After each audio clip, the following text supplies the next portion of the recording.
কথা বলতে পারলেও কাটেনি সংকট। বেগম খালেদা জিয়ার শারীরিক অবস্থা অপরিবর্তিত। স্বাস্থ্যের উন্নতি হলে নেওয়া হবে বিদেশে। দেশবাসীর দোয়া চাইলেন বিএনপি নেতাকর্মীরা।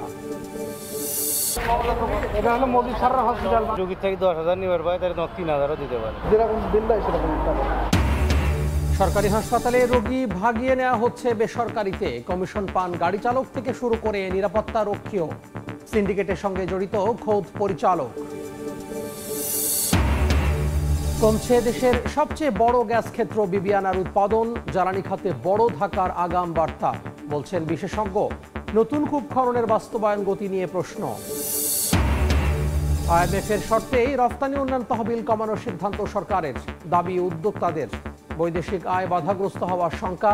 বাজারমুখী পলিসি নিশ্চিতের তাগিদ। এবং ওয়াশিংটন কারাকাস উত্তেজনার নতুন মোড়। ভেনেজুয়েলার আকাশসীমা পুরোপুরি বন্ধ ঘোষণা ট্রাম্পের। রোডস ঘাঁটিতে মার্কিন সামরিক তৎপরতা।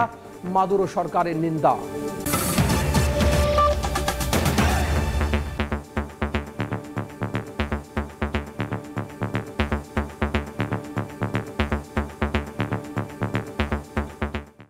সময় সংবাদের সঙ্গে আছি আমি তোহা খান তামিম। বিএনপি চেয়ারপারসন বেগম খালেদা জিয়ার শারীরিক অবস্থা ৩ দিন ধরে অপরিবর্তিত। নিতে পারছেন চিকিৎসা, তবে উন্নত চিকিৎসার জন্য বিদেশে নেয়ার মতো তার পরিস্থিতি নেই। অবস্থার উন্নতি হলে মেডিকেল বোর্ডের সুপারিশে দ্রুত বাইরে নেয়ার ব্যবস্থা করা হবে। এজন্য বিদেশে হাসপাতাল ও এয়ার অ্যাম্বুলেন্স ঠিক রাখা হয়েছে। রাজধানীর এভারকেয়ার হাসপাতালে সাবেক প্রধানমন্ত্রী শারীরিক অবস্থার খোঁজ নিয়ে দেশবাসীর কাছে দোয়া চেয়েছেন দলের নেতারা। এ সময় হাসপাতালে ভিড় না করার অনুরোধ জানান তারা। ফুসফুস ও হৃদযন্ত্রের সংক্রমণ নিয়ে রাজধানীর এভারকেয়ার হাসপাতালের সিসিইউতে চিকিৎসাধীন বিএনপির চেয়ারপারসন বেগম খালেদা জিয়া। শনিবার রাত ৯টার দিকে সাবেক প্রধানমন্ত্রীর শারীরিক অবস্থা জানাতে ব্রিফিং করেন তার ব্যক্তিগত চিকিৎসক ও মেডিকেল বোর্ডের সদস্য ডাক্তার এজেডএম জাহিদ হোসেন। জানান ৩ দিন ধরে বেগম জিয়ার শারীরিক অবস্থা অপরিবর্তিত, নিতে পারছেন চিকিৎসা। বিদেশে পাঠানোর বিষয় নির্ভর করছে স্বাস্থ্য ও মেডিকেল বোর্ডের সুপারিশের ওপর। ওনার অবস্থা গত ৩ দিন ২৭, ২৮, আজকে ২৯ তারিখ, আলহামদুলিল্লাহ ওনার অবস্থা একই পর্যায়ে আছে। এবং এটাকে আমরা ডাক্তারি ভাষায় যদি বলি, অর্থাৎ শি ইজ মেনটেইনিং দি ট্রিটমেন্ট, অর্থাৎ চিকিৎসকরা যে চিকিৎসা দিচ্ছে এই চিকিৎসা উনি গ্রহণ করতে পারছেন। দেশি বিদেশি চিকিৎসকদের সমন্বয়ে গঠিত এই মেডিকেল বোর্ড এই ওনাকে দেশের বাইরে নিয়ে যাওয়া ব্যাপারে কোনো ধরনের পরামর্শ দিবেন আপনাদের মাধ্যমে, আমরা তখন সবাইকে আমরা জানাবো। ডাক্তার জাহিদ আরো জানান, বিএনপির চেয়ারপারসনের মেডিকেল বোর্ডে রয়েছেন দেশ বিদেশের চিকিৎসকরা। সার্বক্ষণিক মায়ের চিকিৎসার বিষয়ে যুক্ত রয়েছেন তারেক রহমান ও ডাক্তার জুবাইদুর রহমান। দেশের বাইরের অনেক রাষ্ট্রপ্রধান, অনেক সরকার প্রধান, অনেক দেশ তাদের আগ্রহের কথা, তাদের যে উৎকণ্ঠার কথা তারা প্রকাশ করেছে এবং সেই জন্য ভারপ্রাপ্ত চেয়ারম্যান মহোদয় সবার প্রতি কৃতজ্ঞতা জানিয়েছেন। এর আগে বিকেলে রাজধানীর গুলশানে সংবাদ সম্মেলনে বিএনপির মহাসচিব জানান, খালেদা জিয়াকে বিদেশে নিতে হলে শারীরিক অবস্থা স্থিতিশীল হতে হবে। এ সময় হাসপাতালে ভিড় না করার আহ্বান জানান তিনি। তাকে বিদেশে নেওয়ার মতো কোনো শারীরিক অবস্থা নেই। শারীরিক অবস্থা আল্লাহর অশেষ রহমতে যদি স্টেবল হয় তখন চিন্তা করে দেখা হবে যে তাকে বিদেশে নেওয়া সম্ভব হবে কিনা। এদিন সকালে বেগম জিয়াকে দেখতে হাসপাতালে আসেন বিএনপি নেতারা। দলীয় প্রধানের জন্য দোয়া চেয়ে তারা জানান, বিদেশি হাসপাতাল ও এয়ার অ্যাম্বুলেন্স ঠিক করা আছে। শারীরিক অবস্থা বিদেশে নেওয়ার অবস্থায় পৌঁছালে নেওয়া হবে ব্যবস্থা। যেহেতু তার অবস্থা অপরিবর্তিত রয়েছে, উন্নতি হয়নি, অবনতি হয়নি, এবং তাকে বোধহয় ইয়েতে নিয়েছেন, ওটিতে নিয়েছেন। ওখানে বোধহয় তার পরীক্ষা নিরীক্ষা করে দেখছেন আর কি, যে তার অবস্থার কতটুকু উন্নত করা যায়। বাইরে বেশ কয়েকটি দেশে হসপিটাল ইতিমধ্যেই ঠিক করা আছে, এয়ার অ্যাম্বুলেন্স ঠিক করা আছে। হাসপাতাল থেকে বেরিয়ে এনসিপি ও নাগরিক ঐক্যের নেতারা জানান, অবস্থা সংকটাপন্ন হলেও বেগম জিয়া সজাগ ও সজ্ঞানে আছেন। সজাগ আছেন। চিকিৎসক এবং নার্স যে ওনাকে নির্দেশনা দিচ্ছেন সেগুলো উনি ফলো করতে পারছেন। শারীরিকভাবে ওনাকে জেলের মধ্যে সঠিকভাবে চিকিৎসা নিতে দেওয়া হয়নি। আল্লাহ ওনাকে হাসিনার ফাঁসি দেখা পর্যন্ত ওনাকে যেন আল্লাহ বাঁচিয়ে রাখেন।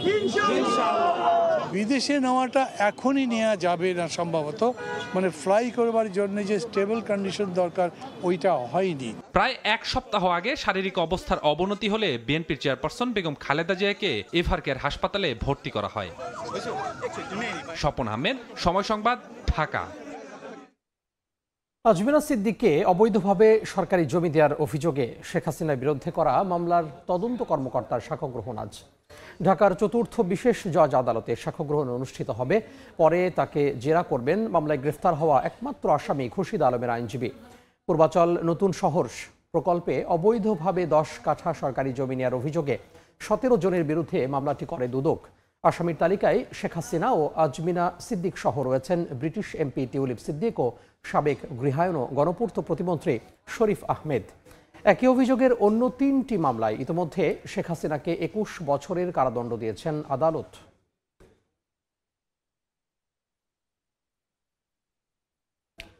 টাকার বিনিময়ে সরকারি হাসপাতালের রোগী ভাগিয়ে নেওয়া হচ্ছে নিজের বেসরকারি প্রতিষ্ঠানে। বছরের পর বছর ধরে চলছে এই অপকর্ম। এমনকি রোগী নিতে ব্যবহার করছেন সরকারি হাসপাতালের নিরাপত্তা রক্ষী থেকে শুরু করে কর্মকর্তা কর্মচারীদেরও। অবিশ্বাস্য হলেও এমন কাণ্ড ঘটাচ্ছেন রাজধানীর মাতোয়াইল শিশু ও মাতৃ স্বাস্থ্য ইনস্টিটিউট হাসপাতালের এক পদস্থ কর্মকর্তা। সময় সংবাদের অনুসন্ধানে উঠে এসেছে এমন ভয়াবহ তথ্য। সময়ের রিপোর্ট।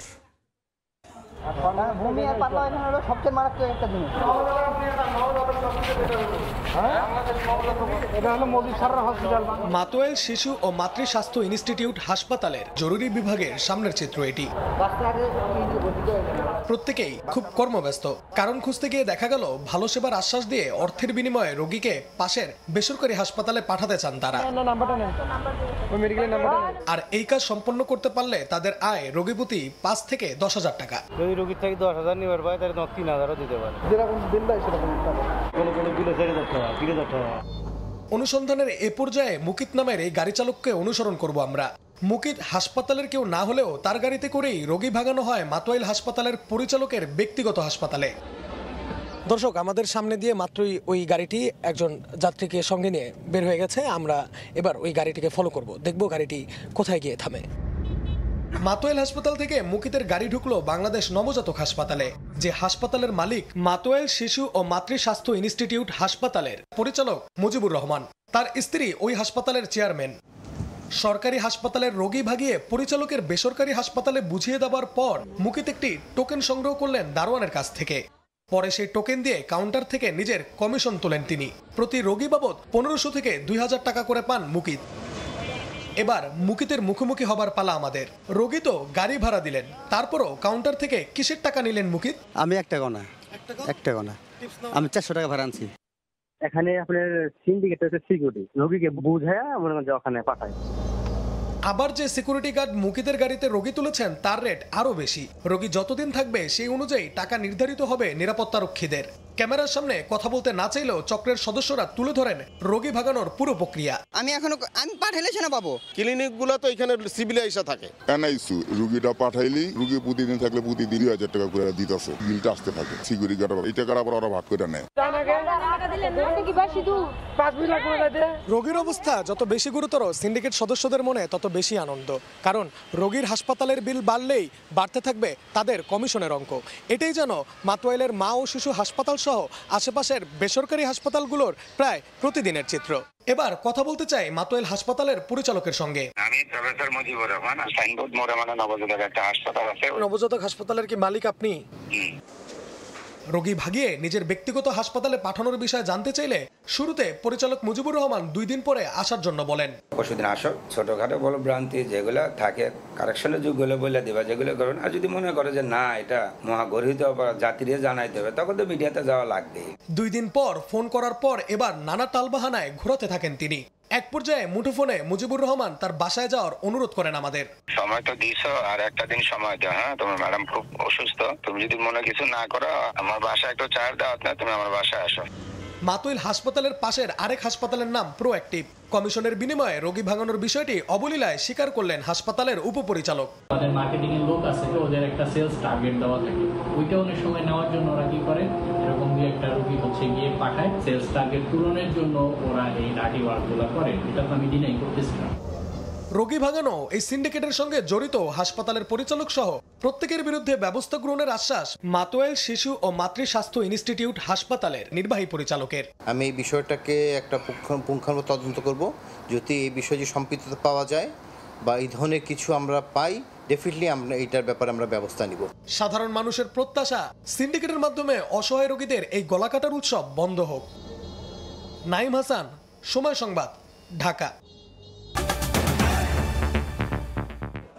ধারাবাহিকভাবে কমছে দেশের সবচেয়ে বড় গ্যাস ক্ষেত্র বিবিআনার উৎপাদন, যা দেশের সংকটময় জ্বালানি পরিস্থিতির প্রতিফলন হিসেবে দেখছেন বিশেষজ্ঞরা। তাদের মতে বিবিআনার উৎপাদন কমতে থাকা জ্বালানি খাতে বড় ধাক্কার আগাম বার্তা। যদিও পেট্রোবাংলা বলছে বিপর্যয় সামলাতে নতুন নতুন কূপ খননের দিকে গুরুত্ব দেওয়া হচ্ছে, কিন্তু তা যথেষ্ট মনে করছেন না বিশেষজ্ঞরা। ফারুক ভুইয়া রবিনের রিপোর্ট।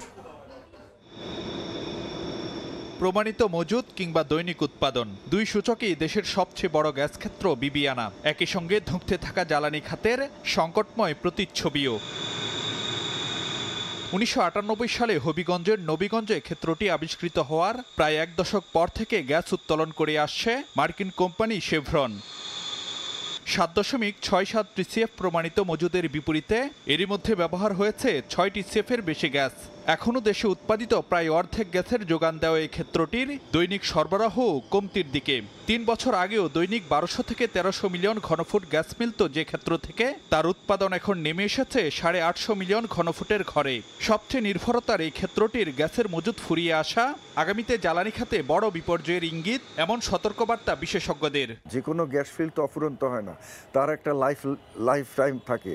তো আপনি যদি সেই লাইফ টাইমের শেষের দিকে এসে যান, তখন হঠাৎ করে আপনার এই উৎপাদনটা একেবারে নিচে ধসে যাবে। সেরকম যদি হয়ে যায় তাহলে জ্বালানি খাতে বিরাট ধস নামবে। সুতরাং এটার উপর যে নির্ভরশীলতা, এটা যদি বাধাগ্রস্ত হয় তাহলে বাংলাদেশ একটা বড় রকমের গ্যাস সংকটে পড়বে অবশ্যই, কারণ অন্যান্য গ্যাস ফিল্ডগুলো ওইভাবে ডেভেলপ করা হয়নি। বিশেষজ্ঞদের তাগিদ, বিবিআনার উৎপাদন ধারাবাহিকভাবে ফুরাতে থাকলে জ্বালানি খাতে সামনে যে ধাক্কা আসতে পারে তা সামলাতে এখন থেকে প্রস্তুতি নিতে হবে জোর কদমে। যদিও নতুন নতুন কূপ খনন করে মোট উৎপাদন ধরে রাখার পরিকল্পনা সামনে আনছে পেট্রোবাংলা, কিন্তু তা যথেষ্ট মনে করেন না বিশেষজ্ঞরা। আমাদের এখন 7টা রিগ কূপ খননে ব্যবহৃত হচ্ছে, এটাও একটা আমাদের জন্য রেকর্ড। আপ্রাণ চেষ্টা করছি আমরা যে জিনিসটা, সেটা হলো যেটা ডিক্লাইন হচ্ছে সেই পরিমাণকে কভারেজ দেওয়ার জন্য অন্যান্য কূপ খনন থেকে আমরা যে গ্যাসটা পাওয়ার আশা করছি সেটা দিয়ে কভারেজ দেওয়ার আমাদের টার্গেট। বাংলাদেশে যে অনুসন্ধান কূপের খনন হার, এটা বিশ্বের অন্যতম নিম্ন স্তরের একটা খনন হার। আমরা প্রতি বছর কয়টা অনুসন্ধান কূপ খনন করি, অতি নগণ্য। এক্সপ্লোরেশনটা যদি একটা ইন্টেন্সিভ লেভেলে নিয়ে যাওয়া হয় তাহলে কিন্তু আমরা আরও অনেক বড় গ্যাস ক্ষেত্র আবিষ্কার করার সম্ভাবনা আমাদের খুব বেশি। তো সেই পথে কিন্তু আমরা হাঁটি না। এছাড়া কূপ খননের যে লক্ষ্যমাত্রা ঠিক করেছে পেট্রোবাংলা, তার বাস্তবায়ন গতি নিয়েও রয়েছে প্রশ্ন। বিবিআনার মতো বড় আকারের গ্যাস ক্ষেত্রের উৎপাদন কমতে থাকা নিঃসন্দেহে দেশের জ্বালানি খাতের জন্য বেশ উদ্বেগজনক। এমন অবস্থায় পেট্রোবাংলা ও জ্বালানি বিভাগের কৌশলী ভূমিকা, কর্মতৎপরতা আর বিকল্প ব্যবস্থার উপর নির্ভর করছে এ খাতের ভবিষ্যৎ, এমনটি মনে করেন বিশেষজ্ঞরা। ফারুক ভুইয়া রবিন, সময় সংবাদ, ঢাকা। রফতানি উন্নয়ন তহবিল ইডিএফ-এর পরিমাণ আরও কমানোর সিদ্ধান্ত নিয়েছে সরকার। ডিসেম্বরের মধ্যে 3 বিলিয়ন থেকে নামিয়ে আনা হবে $2 বিলিয়ন। IMF-এর ঋণের শর্তেই এমন সিদ্ধান্ত নেওয়া হচ্ছে বলে মনে করেন উদ্যোক্তারা। এর বাস্তবায়নে আপত্তি জানিয়ে তারা বলছেন এতে ক্ষতিগ্রস্ত হবে রফতানি খাত। রিজার্ভ ও বৈদেশিক মুদ্রার বিনিময় হার স্থিতিশীল থাকায় নতুন করে তহবিল কাটছাঁটের যৌক্তিকতা দেখছেন না অর্থনীতিবিদরা। MS আরিফিনের report. রপ্তানি বাজার সম্প্রসারণে 1989 সালে গঠন করা হয় রপ্তানি উন্নয়ন তহবিল ইডিএফ, যে তহবিলের অর্থে বহুমুখী পণ্য তৈরিতে এলসি খোলা সহ উদ্যোক্তাদের বিশেষ সুবিধা দিয়ে থাকে বাংলাদেশ ব্যাংক। করোনা মহামারীকালীন 2020 সালে ইডিএফ-এর আকার ছিল $7 বিলিয়ন। পরের 3 বছরে এই তহবিল কমে 2023-এ নামে $3 বিলিয়ন। চলতি বছর ডিসেম্বরের মধ্যে এর আকার আরও কমিয়ে সর্বোচ্চ $2 বিলিয়ন নামিয়ে আনার সিদ্ধান্ত নিয়েছে কেন্দ্রীয় ব্যাংক, যা বহাল থাকবে 2026 সালের ডিসেম্বর পর্যন্ত। আমরা বলেছি 3 বিলিয়নই সাফিসিয়েন্ট না, সেখানে 2 বিলিয়ন করলে তো এটা আরও, তো এটা রাখারই দরকার, তাহলে বন্ধই করে দেন। অযথা এটার আশায় আমরা ওই ব্যাংক থেকে যখন আমরা এলসি করে এটার আশায় থাকি, তখন উল্টা ওখানে আমাদের জরিমানা গুনতে হয়। উদ্যোক্তারা বলছেন, বৈশ্বিক অর্থনৈতিক প্রেক্ষাপটে প্রতিনিয়ত বাড়ছে ব্যবসার খরচ। নিরসন করা যায়নি জ্বালানি সংকট। ব্যাংক ঋণের উচ্চ সুদে দীর্ঘদিন ধরে ভুগছেন ব্যবসায়ীরা। এর সঙ্গে যুক্ত হয়েছে মার্কিন বাড়তি শুল্কের বোঝা।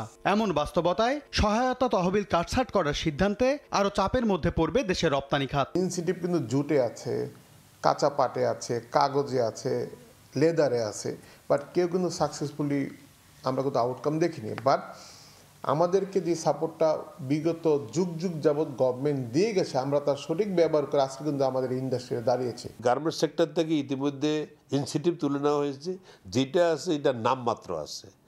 আর ইডিএফও কিন্তু চলে যাচ্ছে, কিছু ক্রাইটেরিয়া আছে। ইডিএফ এনজয় করতে হলে আপনি ক্লাসিফাইড হওয়া যাবে না, আপনি ডিএক্সপোভার্ডি হওয়া যাবে না।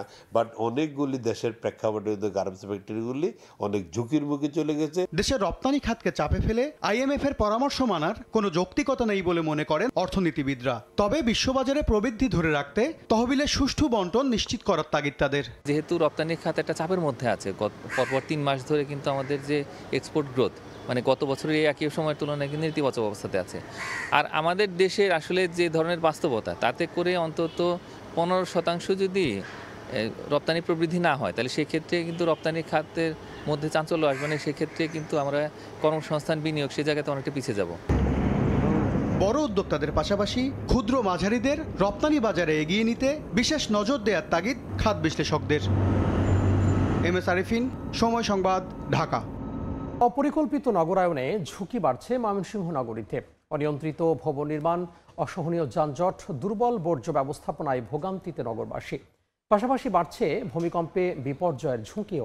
তবে সম্প্রতি ময়মনসিংহ উন্নয়ন কর্তৃপক্ষের গেজেট প্রকাশের পর বদলে যাওয়ার স্বপ্ন দেখছেন নগরবাসী। ওবায়দুল হকের রিপোর্ট। ময়মনসিংহ দেশের সবশেষ বিভাগীয় শহর ও সিটি কর্পোরেশন, সম্ভাবনায় ভরপুর এই জনপদ। কিন্তু সেই সম্ভাবনার পুরোটা বাধাগ্রস্ত হচ্ছে অপরিকল্পিত নগরায়নের কারণে। চরপাড়া, গাঙ্গিনারপাড়, শানকিপাড়া, নতুন বাজার, জিলা স্কুল মোড় সহ শহরের প্রায় সব প্রধান সড়কেই সারাদিন লেগে থাকে যানজট। 5 মিনিটের রাস্তায় 20 মিনিট সময় লাগে, আমগো কেমন করে চলবো? যে পরিমাণ অটো, এরকম কোন শহর নাই যে এত পরিমাণ অটো আছে। যে অবস্থা ময়মনসিংহ শহরের, মানে এটা চিন্তার বাইরে। 10 মিনিটের রাস্তা 1 ঘন্টার বেশি সময় লাগছে। নগরের প্রবেশ মুখ থেকে কেন্দ্রের ব্যস্ততম অঞ্চল পর্যন্ত চলছে একের পর এক বহুতল ভবন নির্মাণ। 2018 সালে সিটি কর্পোরেশন প্রতিষ্ঠার পর এখনো নেই কোনো মাস্টার প্ল্যান। অপরিকল্পিত এসব ভবন বাড়াচ্ছে সংকট। বিভিন্ন ডিপার্টমেন্টের মাঝে যে সমন্বয়, সেটারও অভাব রয়েছে, যার কারণে আসলে এখানে বরাদ্দ হয়, বাজেট হয়, কিন্তু সেগুলি পরিকল্পিতভাবে প্রপারলি কাজে লাগানো হয় না। বিশেষজ্ঞরা বলছেন, দীর্ঘমেয়াদী মাস্টার প্ল্যানের বাস্তবায়ন না হলে বাড়বে ভূমিকম্প সহ বিভিন্ন দুর্যোগের ঝুঁকি। যদি আপনি নিয়ম কানুন না মানেন, আপনাকে এটার জন্য দুর্যোগ পোহাতে হবে। অনেক বিল্ডিং এ আছে যেগুলোর অনুমোদন নাই। এই বিল্ডিংগুলো ঝুঁকিপূর্ণ এবং এগুলো ভেঙে পড়ার ব্যাপক সম্ভাবনা আছে। সিটি কর্তৃপক্ষ বলছে, নগরীর বহুতল ভবন নির্মাণের 80% অনুমোদন প্রক্রিয়াতে দুর্বলতা আছে। ময়মনসিংহ সিটি কর্পোরেশনের যে বহুতল ভবনগুলো দেখা যায়, তার 80% অনুমোদন দেওয়া বিসি কমিটির মাধ্যমে। হয়তো ওই সকল কমিটির কোনো ভুল ত্রুটি থাকলে থাকতেও পারে, নতুবা এত সরু রাস্তার উপরে এত বহুতল ভবন কিভাবে হয়ে গেল। 2024-25 অর্থ বছরে নগরীতে 7 তলার বেশি 27টি ভবন নির্মাণের অনুমোদন দিয়েছে সিটি কর্পোরেশন। পরিকল্পিত নগর ব্যবস্থাপনা ছাড়া এই শহর ক্রমে হয়ে উঠছে অচল। তবে একটি পরিকল্পিত আধুনিক নগরী গড়ে তুলতে গত 26 নভেম্বর ময়মনসিংহ উন্নয়ন কর্তৃপক্ষের গ্যাজেট প্রকাশে বেড়েছে নগরবাসীর প্রত্যাশা। ওবায়দুল হক, সময় সংবাদ, ময়মনসিংহ। মহাসড়ক 6 লেন করার দাবিতে চকরিয়ার মাতামুহুরী ব্রিজ এলাকায় সড়ক অবরোধ করেছে আন্দোলনকারীরা। এই মুহূর্তে চকরিয়ায় আছেন সহকর্মী সুজাউদ্দিন রুবেল। আমরা সরাসরি যুক্ত হব তার সঙ্গে। কক্সবাজার চট্টগ্রাম মহাসড়ক 6 লেনে উন্নীত করার দাবিতে ব্লকেট কর্মসূচি করছে কক্সবাজার চট্টগ্রাম মহাসড়ক উন্নয়ন যে আন্দোলনের যে যারা রয়েছেন তারা। আমরা সকাল থেকে আসলে কিছুক্ষণ আগে পরিস্থিতি স্বাভাবিক ছিল, কিন্তু 10টার পর থেকে আমরা লক্ষ্য করছি এখানে সড়কের দুই পাশে কক্সবাজারের চট্টগ্রাম মহাসড়কের যে আপনার মাতামুহুরী যে ব্রিজটি রয়েছে, সেই ব্রিজের মধ্যেই যে কক্সবাজার চট্টগ্রাম যে সারা দেশে বাংলাদেশের যে মহাসড়কে যে গাড়িগুলো যাতায়াত করে সেই গাড়িগুলো বর্তমানে দুই পাশে যেহেতু অবরোধ করা হয়েছে সেই ক্ষেত্রে এখন গাড়িগুলো আসলে আটকা পড়েছে। আমরা আসলে তাদের পক্ষ থেকে আসলে জানতে চেয়েছিলাম তারা আসলে কেন এই কর্মসূচি বা আন্দোলন তারা করছে। তারা বলছে যে কক্সবাজার চট্টগ্রাম মহাসড়কে প্রতিদিনই প্রাণহানির ঘটনা ঘটছে, বিভিন্ন পয়েন্টে দুর্ঘটনা ঘটছে, বিশেষ করে যেহেতু ঝুঁকিপূর্ণ বাঁক রয়েছে, সারা বাংলাদেশের গাড়িগুলো পর্যটন নগরী হতে কক্সবাজারে যাচ্ছে, লবণের গাড়ি এবং 3 চাকার যে গাড়িগুলো রয়েছে এগুলোর কারণে প্রতিনিয়ত দুর্ঘটনা বাড়ছে এবং প্রতিদিনই মানুষের প্রাণহানির ঘটনা ঘটছে, যার কারণে কিন্তু কক্সবাজার চট্টগ্রাম মহাসড়কটি এখনো শুরু রয়েছে। যার কারণে তারা বলছে যে 6 লেনে উন্নতি তারা বিভিন্ন কর্মসূচি পালন করেছে, এখন পর্যন্ত তাদের দাবি দেওয়া মানা না হওয়ায় তারা শেষমেশ তারা সড়ক অবরোধ করার জন্য তারা অবরোধ বাধ্য হয়েছেন। এরই মধ্যে আমরা লক্ষ্য করছি তারা যে ছোট ছোট 3 চাকার যানবাহনগুলো যেতে দিচ্ছে এবং পাশাপাশি যে জরুরি যে অ্যাম্বুলেন্সগুলো রয়েছে অ্যাম্বুলেন্সগুলো রোগীবাহিত অ্যাম্বুলেন্সগুলো তারা ছেড়ে দিচ্ছে। তবে এই আন্দোলন কর্মসূচি সকাল থেকে বিকেল পর্যন্ত চলবে, তেমনটাই আমরা দেখতে পাচ্ছি, ব্যানারে লেখা আছে বিকাল 4টা পর্যন্ত চলবে। তাহলে কিন্তু সেই ক্ষেত্রে কক্সবাজারে যে দুই পাশে যে মহাসড়কের দুই পাশে বিপুল সংখ্যক এখন গাড়ি অবরোধের মধ্যে পড়েছে, মানুষ হেঁটে হেঁটে কিন্তু পারাপার হচ্ছে। এই যে দুর্ভোগ এটি আসলে কতক্ষণে নিরসন হবে সেটি এখন দেখার বিষয়। তো এই ছিল আমার কাছে চকরিয়া মাতামুহুরি এলাকা থেকে সবশেষ। সহকর্মী সুজাউদ্দিন রুবেল যুক্ত হয়েছিলেন কক্সবাজারের চকরিয়া থেকে। দেখছেন সময় সংবাদ, সঙ্গেই থাকুন। দেখছেন সময় সংবাদ।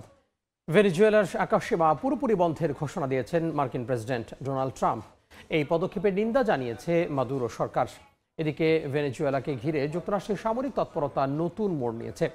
পুয়ের্তো রিকোর সাবেক রুজভেল্ট রোডস ঘাঁটিতে মার্কিন বিমানের টানা ওঠানামা, ভারী সরঞ্জাম নামানো নিয়ে শঙ্কা সৃষ্টি হয়েছে ভেনেজুয়েলা জুড়ে। পুয়ের্তো রিকোর সাবেক রুজভেল্ট রোডস নৌঘাটিতে শনিবার সকাল থেকেই দেখা যায় মার্কিন সামরিক বিমানের টানা কার্যক্রম। CH-53 সুপার স্ট্যালিয়ন হেলিকপ্টার, 3টি MV-22 অসপ্রে এবং কোস্টগার্ডের নজরদারি হেলিকপ্টার সব মিলিয়ে ঘাটিটি পরিণত হয় আঞ্চলিক অপারেশনের কেন্দ্রস্থলে। রণকৌশলগত অবস্থান আর বিস্তৃত অবকাঠামোর কারণে 2004 সালে বন্ধ হয়ে যাওয়া এই ঘাটির পুনরায় চালু হওয়া বিভিন্ন মহলে আলোচনার জন্ম দিয়েছে।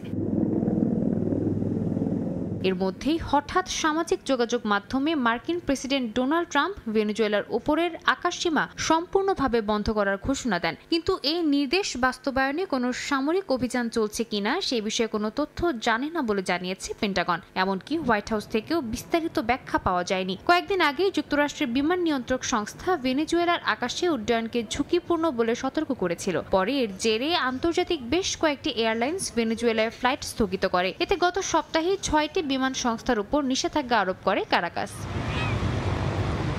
ট্রাম্পের এই ঘোষণার তীব্র নিন্দা জানিয়েছে ভেনেজুয়েলা। একই দিন ট্রাম্পের পদক্ষেপের সমালোচনা করে একটি বিবৃতি প্রকাশ করে মাদুরো সরকার। লাতিন আমেরিকার গবেষকরা বলছেন, মাদক পাচার রোধের আড়ালে এটি একটি ভূ রাজনৈতিক অভিযান যা আঞ্চলিক স্থিতিশীলতা নষ্ট করতে পারে। ভেনেজুয়েলার সমুদ্রসীমায় প্রবেশ করলে এর প্রতিক্রিয়া গুরুতর হবে বলেও সতর্ক করেছেন বিশেষজ্ঞরা। সাদিয়া তাসনিম, সময় সংবাদ। ঘূর্ণিঝড় দিতোয়ার আঘাতে বন্যা ও ভূমিধসে শ্রীলঙ্কায় মৃতের সংখ্যা বেড়ে 159-এ দাঁড়িয়েছে। এখনও নিখোঁজ আছেন প্রায় 200 জন। পরিস্থিতি মোকাবিলায় দেশটিতে জরুরি অবস্থা জারি করা হয়েছে। শ্রীলঙ্কায় তাণ্ডব চালানোর পর এবার ভারতের তামিলনাড়ুতে আঘাত হানতে যাচ্ছে ঘূর্ণিঝড় দিতোয়া। এর প্রভাবে উপকূলীয় জেলাগুলোতে টানা বর্ষণ ও বন্যা পরিস্থিতি তৈরি হয়েছে। অঞ্চল জুড়ে সতর্কতা জারি করেছে প্রশাসন। অন্যদিকে ইন্দোনেশিয়ায় বন্যায় ক্ষতিগ্রস্ত মানুষের উদ্ধারে চলছে সহায়তা কার্যক্রম। পৌঁছে দেওয়া হচ্ছে ত্রাণ ও জরুরি পরিষেবা। শ্রীলঙ্কায় স্থানীয় সময় শনিবার ঘূর্ণিঝড় দিতোয়ার আঘাতে সৃষ্ট বন্যা ও ভূমিধসে মৃতের সংখ্যা 150 ছাড়িয়েছে, আহত 200-রও বেশি। দেশজুড়ে ক্ষতিগ্রস্ত হয়েছে 5 লাখেরও বেশি মানুষ। প্রায় 78,000 বাসিন্দাকে সরিয়ে নেওয়া হয়েছে আশ্রয় কেন্দ্রে। পাহাড়ি ঢলে রেললাইন, সড়ক ও সেতু ভেঙে পড়ায় বহু এলাকায় যোগাযোগ বিচ্ছিন্ন হয়ে গেছে। গত বৃহস্পতিবার থেকে ভারী বর্ষণে বাড়িঘর, কৃষি জমি আর প্রধান মহাসড়ক পানিতে তলিয়ে যায়। চা উৎপাদনকারী মধ্যাঞ্চলে ভয়াবহ ভূমিধসে বহু পরিবার আটকা পড়ে। উদ্ধার কাজে নেমেছে সেনা, নৌ ও বিমান বাহিনী। কলম্বোর আশপাশের এলাকায় নদীর পানি ফুলে ওঠায় বন্যা পরিস্থিতির অবনতি ঘটছে। অধিকাংশ জলাধার উপচে পড়ায় নিচু এলাকায় পানি প্রবাহ আরও বেড়েছে। এদিকে ভারতের তামিলনাড়ুর দক্ষিণ পূর্বাঞ্চলেও ঘূর্ণিঝড় দিতওয়ার প্রভাবে ভারী বৃষ্টি অব্যাহত রয়েছে। দেশটির আবহাওয়া দফতর বলছে ঝড়টি রোববার দক্ষিণ পশ্চিম বঙ্গোপসাগরের উপর দিয়ে উত্তর উত্তর পশ্চিম মুখে এগোবে। উপকূলবর্তী এলাকায় মোতায়েন করা হয়েছে এনডিআরএফ এর 14টি দল। বাড়তি সতর্কতা হিসেবে আরও 10টি দল প্রস্তুত রাখা হয়েছে। লবণ চাষে বিস্তীর্ণ মাঠ ডুবে যাওয়ায় শত শত ক্ষুদ্র চাষি জীবিকা হারানোর শঙ্কায় রয়েছেন। শ্রীলঙ্কার সহায়তা হিসেবে 6.5 মেট্রিক টন খাদ্য সামগ্রী পাঠিয়েছে ভারত। ইন্দোনেশিয়ার সুমাত্রার উত্তরাঞ্চলের পরিস্থিতি আরও সংকটজনক। প্রতিদিনই বাড়ছে প্রাণহানি। যোগাযোগ ব্যবস্থা ভেঙে পড়ায় দুর্গত গ্রামে পৌঁছাতে পারছে না উদ্ধারকারী দলগুলো। পৌঁছানো সম্ভব হচ্ছে না ত্রাণ সামগ্রীও। এখনও অনেক এলাকা বিদ্যুৎ বিচ্ছিন্ন রয়েছে, কাজ করছে না মোবাইল নেটওয়ার্ক। সাদিয়া তাসনিম, সময় সংবাদ। দেখছেন সময় সংবাদ। 12 বছর পর নিলাম দেখার অপেক্ষায় বিপিএল। অকশনের আগের দিন ফ্র্যাঞ্চাইজি কর্তাদের ডেকে নিয়ম কানুন বুঝিয়ে দিয়েছে গভর্নিং কাউন্সিল। এবারের আসর দুর্নীতিমুক্ত রাখতে ফ্র্যাঞ্চাইজিগুলোকে হুঁশিয়ারি দিয়েছে বোর্ড। এছাড়া ফিক্সিংয়ের অভিযোগে বাদ পড়া বিজয় মোসাদ্দেককে চ্যালেঞ্জ সামলাতে প্রস্তুত বোর্ড। ফিক্সিংয়ের প্রমাণ পাওয়া সাংবাদিক ও অফিসিয়ালদের বিরুদ্ধেও দ্রুত কঠোর ব্যবস্থা নেওয়া হবে বলে জানান বিপিএল গভর্নিং কাউন্সিলের সদস্য সচিব ইফতেখার রহমান মিঠুর। ফিক্সিং নিয়ে ক্রিকেট পাড়ায় দিনভর তুলকালাম। অভিযুক্তদের বিরুদ্ধে জিরো টলারেন্স। 12তম আসর কলঙ্ক মুক্ত রাখতে মরিয়া ক্রিকেট বোর্ড। নিলামের আগের দিন ফ্র্যাঞ্চাইজি মালিকদের ডেকে বিসিবি দিল কঠোর হুঁশিয়ারি। নানা অনিশ্চয়তা কাটিয়ে মাঠে গড়ানোর অপেক্ষায় 12তম আসর। প্রায় 1 যুগ পর এই টুর্নামেন্ট দেখবে নিলাম পদ্ধতি। আগের দিন সব ফ্র্যাঞ্চাইজি মালিকদের ডেকে নিলামের নিয়ম কানুন বুঝিয়ে দিয়েছেন গভর্নিং কাউন্সিলের সদস্য সচিব ইফতেখার মিঠু। বিসিবির ইন্টিগ্রিটি ইউনিটও টুর্নামেন্টকে দুর্নীতিমুক্ত রাখতে দিয়েছে নানা দিক নির্দেশনা। আপনারা সবাই জানেন যে এই শর্ট টাইমের মধ্যে এটা অ্যারেঞ্জ করা ওয়াজ নেক্সট টু ইম্পসিবল। তারপরেও সবাই সহযোগিতায় আমরা অ্যাকচুয়ালি মোটামুটি গুছিয়ে এনেছি। আমরা যে অকশনের নিয়ম দিয়েছি ওইখানে কিছু তারা চেঞ্জ চেয়েছিল এবং তাদের একটা প্র্যাকটিস রান হয়েছে। সব টিমকে তাদের যারা হোটেলে থাকবে, যারা আমাদের ড্রেসিং রুমে থাকবে, যারা কোর টিমের সাথে থাকবে তাদের একটা লিস্ট দিতে বলেছি এবং সেই লিস্টও ক্লিয়ারেন্স লাগবে ফ্রম আওয়ার ইন্টিগ্রিটি ইউনিট। তবে এসব ছাপিয়ে এদিনের আলোচিত বিষয় ফিক্সিংয়ে অভিযুক্ত রেড ফ্ল্যাগধারী ক্রিকেটারদের নিলামের তালিকা থেকে বাদ দেয়া। যদিও নির্দোষ দাবি করে বিজয়, শফিউল, মোসাদ্দেকরা চ্যালেঞ্জ ছুড়ে দিয়েছে বিসিবিকে। সবকিছু সামলাতে প্রস্তুত বোর্ডও। আমি মনে করছি এইসব প্লেয়ার আপনার থাকলে সমস্যা হতে পারে। উই আর নট সেইং যে তারা দোষী, তাদের টাইম আছে, আপিল করা সব আছে, কিন্তু রাইট নাও আমার কাছে এছাড়া কি অপশন আছে আপনারাই বলেন। এই ব্যাপারে গভর্নমেন্টও আপনার স্ট্রিনজেন্ট সেই জন্য আপনি দেখবেন আমাদের অ্যাডভাইজারের কথা, সবাইয়ের কথা কিন্তু এক ট্র্যাক। শুধু ক্রিকেটাররাই নয়, সাংবাদিক ও একাধিক অফিসিয়ালদের বিরুদ্ধেও ফিক্সিংয়ের প্রমাণ বিসিবির এন্টি করাপশন ইউনিটের হাতে। দ্রুত তাদের বিরুদ্ধেও নেওয়া হবে ব্যবস্থা। যারা রেড ফ্ল্যাগ আছে তাদের আমরা টিমের সাথে থাকতে তারা পারবে না। 48 ঘন্টা দিয়ে আমরা একটা লিস্ট চেয়েছি, সেই লিস্টটা এখনো আসেনি। যাদের আমরা পাবো না, আমরা বলে দিব যে this will not get the accreditation card. তবে এসবের মাঝে প্রশ্ন, অভিযুক্তরা কি ধরনের শাস্তি পাবেন কিংবা আদৌ তারা খেলতে পারবেন কিনা বিসিবির অন্য কোনো ঘরোয়া টুর্নামেন্টে। যদিও ইফতেখার মিঠু সাব জানিয়েছেন বিপিএল গভর্নিং কাউন্সিল নয়, সেই সিদ্ধান্ত নেওয়ার অধিকার কেবল ওই টুর্নামেন্ট সংশ্লিষ্ট কর্তাদের। এন্টায়ারলি আমাদের ডিসিশন। তামিম হোসেন, সময় সংবাদ, ঢাকা। সময় সংবাদের শীর্ষ সংবাদগুলো জানিয়ে দিব আরও একবার। কথা বলতে পারলেও কাটেনি সংকট। বেগম খালেদা জিয়ার শারীরিক অবস্থা অপরিবর্তিত। স্বাস্থ্যের উন্নতি হলে নেওয়া হবে বিদেশে। দেশবাসীর দোয়া চাইলেন বিএনপি নেতাকর্মীরা।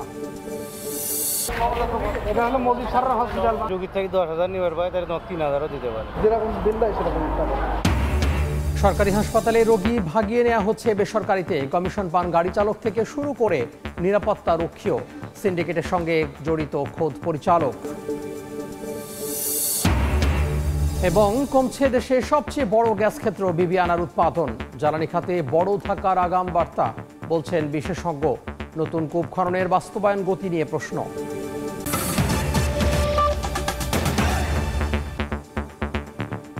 এই ছিল সকাল 10টার সময় সংবাদে। এরপর এ সময়ের বাণিজ্যের সঙ্গে থাকবেন সহকর্মী সাদিক ইমন। ধন্যবাদ তামিম। এ সময়ের বাণিজ্য নিয়ে আসছে কিছুক্ষণ পর, সঙ্গে থাকুন সময়ের।